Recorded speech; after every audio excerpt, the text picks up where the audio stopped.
Hey everybody, I hope you're having a good day. So we're going to talk about adjusting your dentures. So I will put in the description of this video my favorite tools that I use, and just so you know, they are affiliate links, so I get like 50 cents anytime somebody uses one of those links. If you don't want to use them, that's fine. If you do, it helps support this channel, so I appreciate it. But I do put vendors that I use myself. I've had some issues with some other vendors where I got empty product boxes and packages and things like that, or expired product. So I do like to give out the vendors that I use that are reputable and have good reviews. When you're adjusting your dentures, the one thing you want to remember is you never want to void your warranty. So if you have a warranty on your dentures, don't touch them. Have your professional do it, okay? It's really important. The next thing is you want to make sure you have the right tools. So if you are not comfortable using these tools, I don't suggest doing this unless you have a lot of practice, okay? Practice makes perfect. When you get the feel of these tools, then you can actually start working with them. But I really recommend do not take a Dremel to your dentures if you've never touched one. It's really important. I recommend getting something that's less intimidating, like one of these, an electric nail file. I got this off of Amazon, and I'll put it in the description so you guys can check it out. I think it was $20, which worked really well. I always use a nail file. This is a 180. These are really great to have on hand. When you buy this nail file, you get a box of tips, which are really great to use. I always have a buffer block too. These are really great for just kind of sanding things down and making sure all the surface is smooth, because sometimes these grit tips can be a little bit rough. So if you have a buffer block like this, it could be really helpful. So whenever I'm making adjustments, I want to make sure that I have a towel down so there's a soft surface. And then I like to do it on a soft surface. So where I'm at right now, there's a table and there's a rug down. So if they were to fly out of my hand, it lands on a carpet instead of a hard surface or a tile floor or something. So you want to make sure that you have a good, soft surface around you. Make sure that you're not distracted and that you have plenty of time. You're not rushed or anything like that. If you are rushed, do something like this. Don't ever take a motorized drill to your dentures if you're rushed or don't have enough time to sit and concentrate with it. Know your material that you're working with. Know what your denture is made out of, because if you have something like an ultra thin denture from Russell, you really don't want to take a motorized file to those unless you're very skilled, because a little tiny adjustment goes a very long way with those, and you can easily cause a lot of damage if you don't know what you're doing. So they're made of keratin, and the material is different than acrylic, okay? A lot of dentures are made out of acrylic and porcelain, so that's pretty standard. But if you have a flexible material, I would stay away from using any motorized equipment on those and only use small files like this if you're going to make an adjustment. So again, practice.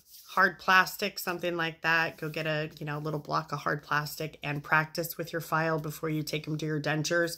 If you're not comfortable with this stuff, I really don't recommend doing this.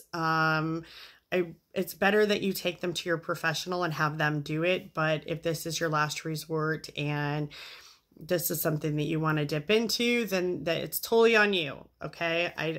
I am not responsible for any damage you do to your dentures, but I know a lot of people do home adjustments like I do. So this is the acrylic display denture from Russell Klein. So this is how they come. I've done a little bit of filing in this one already, but they come pretty flat. As you can see, there's a little trough in there, but there's no impressions when these are made. They're made pretty flat. And you would make your own adjustments and put your own liner in them and do them to yourself. But just know that you're never going to get a completely 100% great custom fit with these, because they're not done to your impression. So they're not custom made. But they are good for people in a pinch and people who are low income and need alternatives. These are great. So you would measure your mouth to come as close as you can to the small, medium, or large denture, and then you would order whichever one you're closest to. So I have a little grinder, as you can tell, a little grit tip on there right here. This little file is great. It's for like acrylic nails, but it can go both ways, and it has this, a wheel for the speed. So these are pretty awesome. I will usually mark where I'm going to adjust with a pencil. So if I am just going to take a little notch out right here, I will usually just make a little pencil mark right there to make sure I'm staying within those lines. You can wear a mask when you're doing this. It's pretty important for you not to breathe in the acrylic dust. If you're just making a small adjustment, it's not that necessary, but if you're going to be grinding for a while, you should probably at least wear a dust mask to make sure you're not breathing in that acrylic. It can irritate your lungs pretty fast. You want to hold on to these pretty well because I've had them go flying out of my hand, which is crazy. But with these, I'm just going to take this down in the back just a little bit to show you guys how it's done. Say I'm going to adjust it for someone who has gagging issues. So I would basically just do the very middle right here. So with this, you want to use light but firm pressure, and you just want to stay to the middle. You never want to have any sharp edges, so you want to make sure that it's fluid all the way down. But you can put a little bit of firm pressure there in the middle. You want to make sure there's definitely even all the way around.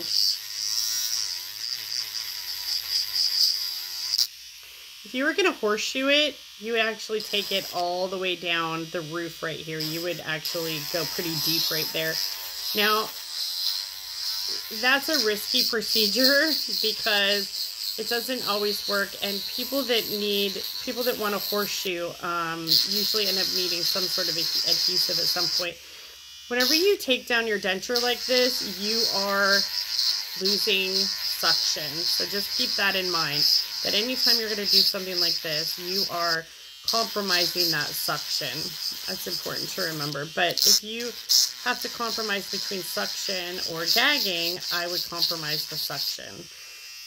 So that's pretty much what I would do. Sometimes I will go on the inside and just make sure that there's nothing sharp and that everything is kind of fluid. Now, when I'm done with this, I will usually take a sanding block to it and make sure that all the little edges and little pieces are off so everything is smooth and comfortable. You want to stay away from the teeth. Don't grind the teeth. It's hard to get the finish back and things like that. You don't want to do that. Again, this is really only if you're taking matters into your own hands and you're comfortable doing this. But when you're done making your adjustment, before you put them in your mouth, you want to make sure that you rinse them off and scrub them with denture toothpaste or something. Get all that acrylic dust off before you go and try them on, because you don't want to be putting that acrylic dust in your mouth. It is not good for you, and it can actually make you sick. So you want to be careful with that kind of stuff. So that's pretty much it. If you're going to do a horseshoe, basically they will take out this area right here. If that's something that you're going for, I will do a video on it later, but you want to go very, very slowly with that. You don't want to go straight balls for the wall, you know, just diving right into taking that whole area out. You want to keep as much of the integrity of the denture as you possibly can, because you can easily make a drastic mistake that can lead them to break and crack. Okay, so you want to be very, very careful. But this is what I did for a friend of mine who was having issues with the gag reflex, and so we basically just took down this little area right here, and it made all the difference for her. It night and day. She's now wearing her dentures all day long now, when she wasn't wearing them at all for weeks at a time. So it really made a difference for her and saved her from, you know, basically having a pretty poor quality of life because she couldn't get any relief, and it managed to work out pretty well. So I will put links to the products that I use in the description, and if you guys have any questions regarding this process or any comments, go ahead and use the comment section. Again, like, subscribe, share, all that good stuff. And I do use affiliate links, so keep that in mind. If you guys use my links, they are affiliate links. Just letting you guys know. Otherwise, I hope this helps you guys out. And if there's anything you guys would like to see a video on, leave it in the comment, and I will be happy to look it over and do the best I can. I will see you guys in the next one.